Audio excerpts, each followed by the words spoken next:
Welcome to the funnel effect. आज हम react की दुनिया में गोता लगाने वाले हैं और एक खास फंक्शन को समझने की कोशिश करेंगे, प्री इनिट। हाँ, ये वेब एप्लीकेशंस में रिसोर्सेज मतलब स्टाइल शीट्स या स्क्रिप्ट्स को तेजी से लोड करने का एक कह सकते हैं एडवांस्ड तरीका है। बिल्कुल। और हमारी सारी जानकारी का सोर्स है रिएक्ट का ऑफिशियल डॉक्यूमेंटेशन।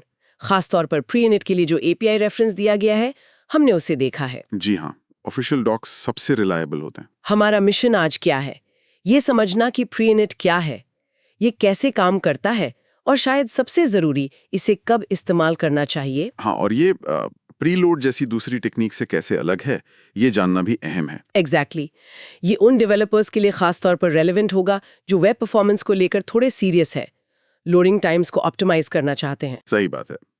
हालांकि ये पॉइंट भी इंपॉर्टेंट है कि आजकल नेक्स्ट जेएस जैसे कई मॉडर्न रिएक्ट फ्रेमवर्क्स ये काम बैकग्राउंड में काफी हद तक खुद ही संभाल लेते हैं। हाँ, वो तो है, लेकिन फिर भी इसके पीछे की टेक्नोलॉजी को समझना हमेशा फायदेमंद होता है, मुझे लगता है, खासकर जब आपको परफॉर्मेंस को बारीकी से फाइन ट्यून करना हो। बिल्कुल, पता होना चाहिए कि हुड के नीचे क्या चल रहा है। ठीक है, तो चलिए इसे खोलकर देखते हैं। सबसे पहले ये प्री इनिट फंक्शन है क्या, आखिर कहाँ से आता है ये? ये रिएक्ट डॉम लाइब्रेरी का हिस्सा है, मतलब रिएक्ट के साथ ही मिलता है। ओके, और इसका मेन पर्पस? इसका मुख्य उद्देश्य है किसी एक्सटर्नल स्क्रिप्ट या स्टाइल शीट को ना सिर्फ फेच करना यानी डाउनलोड करना, बल्कि डाउनलोड होते ही उसे इवैल्यूएट या अप्लाई भी कर देना। अच्छा, तो यहीं पर ये प्रीलोड से अलग हो जाता है ना? हाँ बिल्कुल, यही मेन डिफरेंस है। प्रीलोड सिर्फ रिसोर्स को डाउनलोड करके ब्राउजर के कैश में रख देता है, वो उसे चलाता नहीं या लागू नहीं करता। अच्छा। जबकि प्री इनिट एक कदम आगे है, ये रिसोर्स लाता भी है और उसे तुरंत एक्टिवेट भी कर देता है। फेच एंड एक्टिवेट या फेच एंड अप्लाई। तो ये जो फ्रेज है ईगरली फेच एंड इवैल्यूएट, इसका मतलब हुआ कि इंतजार कम, रिसोर्स आया और फौरन इस्तेमाल के लिए तैयार। एग्जैक्टली। आप इसे ऐसे समझ सकते हैं, मान लीजिए प्रीलोड किचन काउंटर पर सब्जियां लाकर रखने जैसा है, आप उन्हें बाद में इस्तेमाल करेंगे। ठीक है। प्री इनिट है सब्जियां लाकर सीधे पकाना शुरू कर देना। आप ऐसा तभी करेंगे जब आपको पक्का पता हो कि वो डिश बस अभी चाहिए, जैसी वो तैयार हो। वाह, ये एनालॉजी अच्छी है, किचन वाली। हाँ, तो यही प्री इनिट का कोर आइडिया है, रिसोर्स को डाउनलोड होते ही एक्शन में लाना। इससे जो क्रिटिकल रिसोर्सेज हैं उनके लिए यूजर का इंतजार कम हो जाता है। Make sense. और इसका सिंटैक्स, इस्तेमाल कैसे करते हैं इसे? काफी स्ट्रेट फॉरवर्ड है। फंक्शन है प्री इनिट, इसमें 2 आर्ग्यूमेंट्स जाते हैं। पहला है href, जो उस रिसोर्स का यूआरएल है जिसे आप लोड करना चाहते हैं, स्क्रिप्ट या स्टाइल शीट का पाथ। ठीक है, यूआरएल। और दूसरा? दूसरा आर्ग्यूमेंट एक ऑप्शंस ऑब्जेक्ट है, इसमें कुछ कॉन्फ़िगरेशन कीज होती हैं और इसमें सबसे जरूरी की है एज। हाँ, ऑप्शंस ऑब्जेक्ट। इसमें क्या क्या होता है? आपने कहा एज सबसे जरूरी है, मतलब बताना ही पड़ता है कि ये स्क्रिप्ट है या स्टाइल? जी हाँ, एज बताना मैंडेटरी है। ब्राउजर को पता होना चाहिए कि वो किस तरह के रिसोर्स को हैंडल कर रहा है, इसके बिना प्रीनेट काम नहीं करेगा। Okay, mandatory. और स्टाइल शीट्स के लिए एक और मैंडेटरी ऑप्शन है शायद, प्रेसिडेंस। बिल्कुल सही। प्रेसिडेंस सिर्फ स्टाइल शीट्स के लिए रेलेवेंट है और उनके लिए ये अनिवार्य भी है। ये क्यों जरूरी है स्टाइल्स के लिए? प्रेसिडेंस करता क्या है? ये ब्राउजर को बताता है कि इस नई स्टाइल शीट को डॉक्यूमेंट में मौजूद बाकी स्टाइल शीट्स के मुकाबले कहाँ इंसर्ट करना है। इसकी वैल्यूज होती हैं जैसे रीसेट, लो, मीडियम, हाई। अच्छा। ये एसेंशियली CSS कास्केड और स्पेसिफिसिटी को मैनेज करने में मदद करता है। सोचिए आपके पास ग्लोबल स्टाइल्स हैं, फिर कंपोनेंट लाइब्रेरी के स्टाइल्स हैं, फिर आपके कस्टम स्टाइल्स। हाँ, ऑर्डर मैटर करता है। एग्जैक्टली। तो प्रेसिडेंस ये तय करने में मदद करता है कि कौन से रूल्स किसको ओवरराइड करेंगे, खासकर कॉम्प्लेक्स एप्लीकेशंस में जहां स्टाइल कॉन्फ्लिक्ट्स का डर रहता है। हायर प्रेसिडेंस वाली स्टाइल शीट लोअर प्रेसिडेंस वाली को ओवरराइड कर देगी। Got it. तो ये CSS ऑर्डर को कंट्रोल करने के लिए है। अच्छा, और सिक्योरिटी से रिलेटेड ऑप्शंस भी थे इसमें, क्रॉस ओरिजिन और इंटेग्रिटी। हाँ, ये दोनों भी काफी महत्वपूर्ण हैं। क्रॉस ओरिजिन तब काम आता है जब आप रिसोर्स किसी दूसरे डोमेन से लोड कर रहे हों, जैसे किसी CDN से। हाँ, कॉमन है आजकल। ये कॉर्ड्स पॉलिसी तय करता है, अनोनिमस या यूज क्रेडेंशियल्स। ये एक तरह का सिक्योरिटी हैंडशेक है जो ब्राउजर को बताता है कि क्रॉस ओरिजिन रिसोर्स को कैसे हैंडल करना है, परमिशंस हैं या नहीं। ओके। और इंटेग्रिटी, ये क्या भला है? सब रिसोर्स इंटेग्रिटी सुना है मैंने। हाँ, वही है, ये SRI। ये रिसोर्स का एक क्रिप्टोग्राफिक हैश होता है, जैसे SHA-256, SHA-384 या SHA-512 हैश। अच्छा, हैश वैल्यू। आप ये हैश इंटेग्रिटी ऑप्शन में प्रोवाइड करते हैं। ब्राउज़र रिसोर्स डाउनलोड करने के बाद खुद उसका हैश कैलकुलेट करता है और आपकी दी हुई इंटेग्रिटी वैल्यू से मैच करता है। और अगर मैच नहीं हुआ तो ब्राउज़र रिसोर्स को लोड नहीं करेगा, एरर देगा। ये सुनिश्चित करता है कि रिसोर्स के साथ ट्रांजिट में कोई छेड़छाड़ नहीं हुई है, कोई मलिशियस कोड इंजेक्ट नहीं हुआ है। ओह, तो ये CDN से एसेट्स लोड करते समय बहुत जरूरी होगा फिर। बिल्कुल, ये एक बेस्ट प्रैक्टिस है। ये एक तरह की डिजिटल सील है, वेरीफाई करने के लिए कि फाइल ओरिजिनल है, अनटच्ड है। दिलचस्प, सिक्योरिटी के लिहाज से काफी अच्छा है। और एक नॉन्स ऑप्शन भी मेंशन था, ये क्या करता है? नॉन्स का संबंध है कंटेंट सिक्योरिटी पॉलिसी CSP से। CSP? हाँ, CSP एक सिक्योरिटी लेयर है जो क्रॉस साइट स्क्रिप्टिंग, XSS जैसे अटैक्स को रोकने में मदद करती है। अगर किसी वेब पेज पर बहुत स्ट्रिक्ट CSP लगी है जो इनलाइन स्क्रिप्ट्स या स्टाइल्स को ब्लॉक करती हैं, हाँ, कई बार होता है ऐसा। तो नॉन्स एक तरीका है जिससे आप किसी स्पेसिफिक स्क्रिप्ट या स्टाइल को एग्जीक्यूट होने की परमिशन दे सकते हैं CSP रूल्स के बावजूद। कैसे? नॉन्स का मतलब है नंबर यूज्ड वंस। ये एक यूनिक रैंडम टोकन होता है जो सर्वर जनरेट करता है। सर्वर इस नॉन्स को HTML में स्क्रिप्ट या स्टाइल टैग के एट्रीब्यूट में डालता है और साथ ही CSP रिस्पॉन्स हेडर में भी भेजता है। ओके। ब्राउजर देखता है कि टैग पर जो नॉन्स है वो हेडर में दिए गए नॉन्स से मैच करता है या नहीं। अगर मैच होता है तो ब्राउजर उस रिसोर्स को ट्रस्ट करता है और लोड कर देता है। अच्छा, तो ये एक तरह का सीक्रेट पासवर्ड या स्पेशल पास हुआ सर्वर और ब्राउजर के बीच। अगर रिसोर्स के पास सही नॉन्स है तो सख्त सिक्योरिटी रूल्स के बावजूद उसे एंट्री मिल जाती है। बिल्कुल सही समझा आपने। ये CSP के साथ काम करने का एक तरीका है। ठीक है। और आखिर में एक फेच प्रायोरिटी ऑप्शन भी है। ये तो नाम से ही लग रहा है परफॉर्मेंस ट्यूनिंग के लिए है। हाँ, एग्जैक्टली। फेच प्रायोरिटी ब्राउजर को एक हिंट देता है कि इस रिसोर्स को कितनी प्रायोरिटी के साथ फेच करना चाहिए। वैल्यूज हो सकती हैं हाई, लो या बाय डिफॉल्ट ऑटो। तो क्रिटिकल रिसोर्सेज को हाई दे सकते हैं। हाँ, जैसे आपका मेन एप्लीकेशन बंडल है या अबव द फोल्ड कंटेंट के लिए जरूरी स्टाइल्स हैं, उन्हें आप हाई प्रायोरिटी दे सकते हैं ताकि ब्राउजर उन्हें जल्दी लाने की कोशिश करे। कोशिश करें मतलब ये गारंटी नहीं है। नहीं, ये सिर्फ एक हिंट है। ब्राउजर की अपनी इंटरनल लॉजिक होती है रिसोर्स प्रायोरिटाइजेशन की, वो इसे ओवरराइड भी कर सकता है। लेकिन हाँ, परफॉर्मेंस ऑप्टिमाइजेशन टूलबॉक्स में ये एक और टूल है जिसका इस्तेमाल किया जा सकता है। अंडरस्टूड। तो ये सारे ऑप्शंस हमें लोडिंग प्रोसेस पर काफी फाइन ग्रेन कंट्रोल देते हैं। अब आते हैं मेन सवाल पर।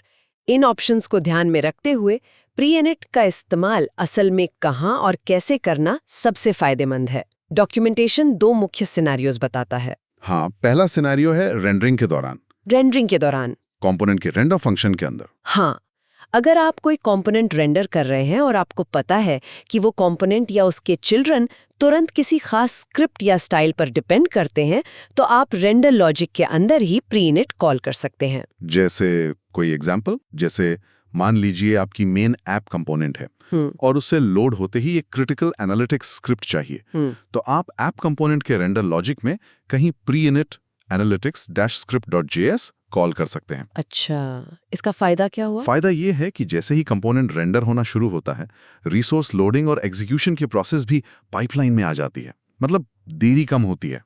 तो ये उन चीजों के लिए है जो पेज दिखते ही चाहिए, एकदम क्रिटिकल। हाँ, बिल्कुल। लेकिन यहाँ एक बात ध्यान रखने वाली है। अगर आपको रिसोर्स चाहिए तो सही, पर आप चाहते हैं कि ब्राउजर उसे डाउनलोड तो करे लेकिन तुरंत एग्जीक्यूट ना करे, बाद में करें। हाँ, ऐसा भी तो हो सकता है। उस केस में प्री-इनिट सही चॉइस नहीं है। तब आपको प्रीलोड इस्तेमाल करना चाहिए। प्रीलोड सिर्फ फेचिंग करेगा, एग्जीक्यूशन नहीं। Good point. Preload versus pre-init का फर्क यहाँ क्लियर होता है। और एक और चीज, अगर आप जावास्क्रिप्ट ES मॉड्यूल लोड कर रहे हैं तो उसके लिए प्री-इनिट की जगह रिएक्ट डॉम का ही एक दूसरा फंक्शन है, प्री-इनिट मॉड्यूल। ये मॉड्यूल्स के लिए specially optimised. Okay, pre init module for ES modules, ये डिस्टिंक्शन जरूरी है। अच्छा, और दूसरा सिनारियो क्या था प्री-इनिट इस्तेमाल करने का? दूसरा सिनारियो है इवेंट हैंडलर्स के अंदर। ये काफी इंटरेस्टिंग यूज केस है मुझे लगता है। इवेंट हैंडलर्स में जैसे बटन क्लिक पर? हाँ, सोचिए यूजर के किसी एक्शन के बाद आप एक नया UI सेक्शन लोड करना चाहते हैं, जैसे कोई मॉडल खोलना है या कोई मल्टी स्टेप विज़ार्ड फ्लो शुरू करना है जिसके अपने अलग स्क्रिप्ट्स या स्टाइल्स हैं। ठीक है। तो आप क्या कर सकते हैं, उस एक्शन को ट्रिगर करने वाले इवेंट हैंडलर में, जैसे बटन के ऑन क्लिक हैंडलर में, यूआई चेंज करने वाले फंक्शन को कॉल करने से पहले ही उन जरूरी रिसोर्सेज के लिए प्री इनिट कॉल कर दें। अरे वाह, मतलब यूजर ने बटन दबाया और हमने बैकग्राउंड में लोडिंग शुरू कर दी, भले ही नया यूआई दिखने में अभी कुछ माइक्रो सेकेंड्स लगे। एग्जैक्टली, यही इसकी खूबसूरती है। ये प्रोएक्टिव लोडिंग है। आप यूजर की अगली जरूरत का पहले से अंदाजा लगा रहे हैं। ये तो यूजर को इंतजार कम करवाने जैसा हुआ। परसीव्ड परफॉर्मेंस बेहतर होगी इससे। बिल्कुल। रेंडरिंग के दौरान प्री इनिट करंट व्यू की इमीडिएट नीड्स के लिए था। इवेंट हैंडलर में प्री इनिट नेक्स्ट व्यू या स्टेट की नीड्स के लिए है। जैसे ही यूजर ने इंटरेक्शन किया, लोडिंग शुरू। इससे जो लोडिंग टाइम लगता है वो या तो कम महसूस होता है या यूजर के इंटरेक्शन और यूआई अपडेट के बीच के समय में इफेक्टिवली छिप जाता है। ये वाकई बहुत क्लेवर टेक्निक है, यूजर एक्सपीरियंस के लिए बढ़िया है। हाँ, परसीव्ड परफॉर्मेंस सुधारने के लिए काफी स्मार्ट तरीका है। ठीक है, तो ये यूज केसेस समझ आ गए। अब कुछ जरूरी बातें या कैवियट्स भी हैं जिनका ध्यान रखना चाहिए। डॉक्यूमेंटेशन में कुछ पॉइंट्स मेंशन किए गए थे। हाँ, कुछ जरूरी बातें हैं। पहली तो ये कि अगर आप गलती से या किसी लॉजिक की वजह से एक ही हैशरेफ यानी यूआरएल के साथ प्री इनिट को कई बार कॉल कर देते हैं, हाँ। तो चिंता की बात नहीं है। क्यों? ब्राउजर और रिएक्ट इतने स्मार्ट हैं कि वो डुप्लीकेट रिक्वेस्ट को हैंडल कर लेते हैं। वो रिसोर्स को फेच और इवैल्यूएट एक ही बार करेंगे, रिडंडेंट कॉल्स को इग्नोर कर दिया जाएगा। अच्छा, ये तो अच्छी बात है।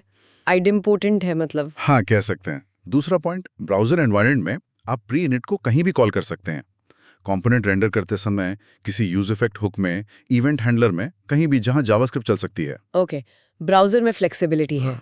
लेकिन यहाँ एक महत्वपूर्ण अंतर आता है जब बात सर्वर साइड रेंडरिंग यानी एसएसआर या रिएक्ट सर्वर कंपोनेंट्स की होती है। ओह, एसएसआर या सर्वर कंपोनेंट्स के साथ क्या अलग है? सिर्फ तभी होता है जब आप इसे कंपोनेंट रेंडर करते समय या रेंडरिंग से जुड़े किसी एसिंक्रोनस कॉन्टेक्स्ट जैसे डेटा फेचिंग के बाद में कॉल करते हैं। मतलब अगर आप इसे सर्वर पर किसी ऐसी जगह कॉल करते हैं जो सीधे रेंडरिंग पाइपलाइन से जुड़ी नहीं है, मान लीजिए किसी यूटिलिटी फंक्शन में जो रेंडर साइकिल के बाहर एग्जीक्यूट होता है, तो रिएक्ट उसे सिंपली इग्नोर कर देगा। सर्वर जनरेटेड एचटीएमएल में उसका कोई असर नहीं दिखेगा। ये लिमिटेशन थोड़ी अजीब है। क्यों है ऐसा? कोई टेक्निकल रीजन होगा? मोस्ट लाइकली इसका संबंध सर्वर के रेंडरिंग लाइफ साइकिल से। सर्वर का मेन काम होता है एचटीएमएल जनरेट करके ब्राउजर को भेजना। रिसोर्स हिंट्स जैसे लिंक रेल प्रीलोड या स्क्रिप्ट टैग्स, जिन्हें प्री इनिट इनडायरेक्टली ट्रिगर कर सकता है, को मौसर ढंग से उस जनरेटेड एचटीएमएल में इंजेक्ट करने का सही कॉन्टेक्स्ट और टाइमिंग सर्वर के पास रेंडरिंग के दौरान ही होता है। अच्छा। रेंडरिंग साइकिल के बाहर कॉल करने पर सर्वर के पास शायद वो मैकेनिज्म या सही समय नहीं होता कि वो उन हिंट्स को फाइनल एचटीएमएल आउटपुट में भरोसेमंद तरीके से शामिल कर पाए। मेक सेंस, टाइमिंग का खेल है। और जैसा हमने शुरू में कहा था, फ्रेमवर्क्स जैसे नेक्स्ट.js या रीमिक्स वो अक्सर ये सब खुद ही मैनेज कर लेते हैं। बिल्कुल। Modern meta frameworks resource loading optimisation को काफी सोफिस्टिकेटेड तरीके से हैंडल करते हैं। वो राउटिंग के आधार पर या कंपोनेंट विजिबिलिटी के आधार पर या और ह्यूरिस्टिक्स लगाकर प्री फेचिंग, प्री लोडिंग और शायद प्री इनिशिएटिंग भी पर्दे के पीछे करते हैं। तो डेवलपर को सीधे प्रीनिट कॉल करने की जरूरत कम पड़ती होगी। हाँ, डे टू डे डेवलपमेंट में शायद बहुत कम। फ्रेमवर्क सब्सट्रैक्शन प्रोवाइड करते हैं, लेकिन इस अंडरलाइंग मैकेनिज्म को समझना तब बहुत काम आता है जब आप किसी परफॉर्मेंस बॉटलनेक को डिबग कर रहे हो या जब आपको फ्रेमवर्क की डिफॉल्ट बिहेवियर से हटकर लोडिंग स्ट्रेटजी पर ज्यादा फाइन ग्रेन कंट्रोल चाहिए हो। जानना अच्छा है कि ये टूल अवेलेबल है। राइट। एब्स्ट्रैक्शन को समझना डिबगिंग में मदद करता है।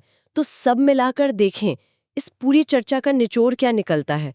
प्री इनिट के बारे में क्या याद रखना चाहिए? प्री इनिट रिएक्ट एप्लीकेशंस में परफॉर्मेंस ऑप्टिमाइजेशन के लिए एक बहुत ही टारगेटेड पावरफुल टूल है।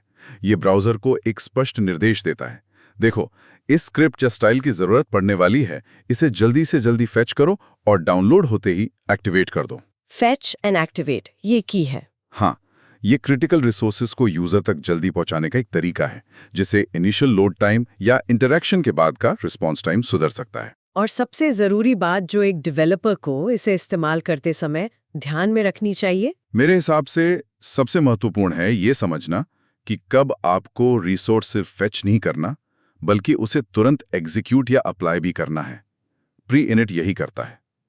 अगर सिर्फ फेचिंग काफी है तो प्रीलोड ज्यादा उपयुक्त हो सकता है। सही चॉइस करना जरूरी है। हाँ, प्री इनिट का यूज केस ध्यान से चुनें। क्या ये करंट व्यू के लिए एकदम जरूरी है? तो रेंडरिंग के दौरान इस्तेमाल करें। या अगले यूजर एक्शन के लिए प्रोएक्टिवली लोड करना है तो इवेंट हैंडलर में इस्तेमाल करें। और हाँ, SSR सर्वर कंपोनेंट वाली लिमिटेशंस को भी ध्यान में रखें। बिल्कुल सही कहा। क्लैरिटी होनी चाहिए कि क्यों कर रहे हैं और कहाँ कर रहे हैं। अच्छा, तो जाते जाते एक सवाल सोचने के लिए छोड़ जाते हैं लिसनर्स के लिए। हाँ, जरूर। क्या आप कोई ऐसी स्पेसिफिक नीश सिचुएशन सोच सकते हैं? मान लीजिए माइक्रो फ्रंटेंड्स का आर्किटेक्चर है, या शायद AB टेस्टिंग के लिए डायनामिकली स्क्रिप्ट्स लोड करने हैं, या किसी लेगेसी सिस्टम के साथ इंटीग्रेशन कर रहे हैं, जहां एक डेवलपर को फ्रेमवर्क के डिफॉल्ट से हटकर परफॉर्मेंस पर और भी ज्यादा पिन पॉइंट कंट्रोल पाने के लिए आज भी मैन्युअली प्री इनिट का इस्तेमाल करना पड़ सकता है। ये एक दिलचस्प सवाल है। फ्रेमवर्क्स बहुत कुछ करते हैं, पर एज केसेस हमेशा होते हैं जहां मैनुअल इंटरवेंशन की जरूरत पड़ सकती है, शायद हाईली डायनामिक सिनेरियोज में, या जहां फ्रेमवर्क की डिफॉल्ट स्ट्रैटेजी ऑप्टिमल ना हो। ये जरूर एक एरिया है जिसे एक्सप्लोर किया जा सकता है। बिल्कुल, इस पर और सोचा जा सकता है। Thank you for watching the funnel effect.